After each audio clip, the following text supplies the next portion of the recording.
సంక్రాంతి శుభాకాంక్షలు తెలియజేసుకుంటున్నా. గ్రామస్తులకు అదే రకంగా మరి ఈ రాయలసీమ వాసులకు తెలుగు వాళ్ళకందరికీ కూడా మహత్తరమైనటువంటి పండుగ ఇది. ఈ పండుగ నాడు మరి ఇక్కడ ఒక ప్రాప్తం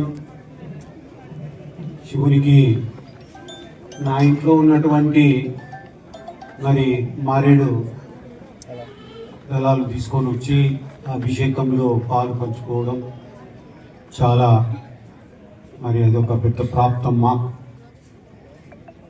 అదే రకంగా ఈరోజు మరి పత్రికా విలేకరులు, రైతులు, గ్రామీణులు, మరి సిఐ మిత్రులు సుబ్రహ్మణ్యం గారు, అదే రకంగా ఎస్ఐ గారు, ముచ్చుమర్రి అందరికీ మా శ్రేయోభిలాషులు అందరికి కూడా సంక్రాంతి శుభాకాంక్షలు తెలియజేసుకుంటా ఉన్నా. ఈరోజు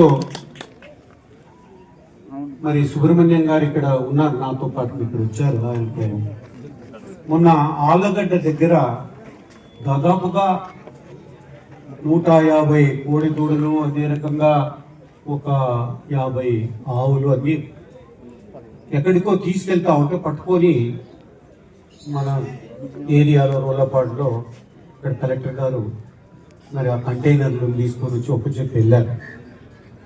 ఇప్పుడే మన వాడు సీను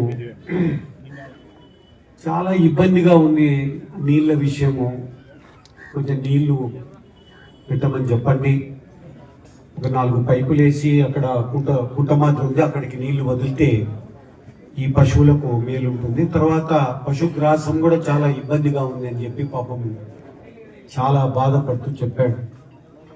వాటి మీద మా వంతు సహాయం చేస్తాం. అది కాకుండా రైతులు కూడా మీకు తోచినంత గడ్డి ఏదైతే పశుగ్రాసం అక్కడికి మీరు కలెక్ట్ చేసి పంపించవలసిందిగా నేను మీ అందరికీ మనవి చేస్తాను. అదొక పుణ్యకార్యం. అది ఈరోజు ఎద్దుల పందాలు, బండలాగుడు మా నాయన ఉన్నప్పుడు బాగా ఎత్తుండే,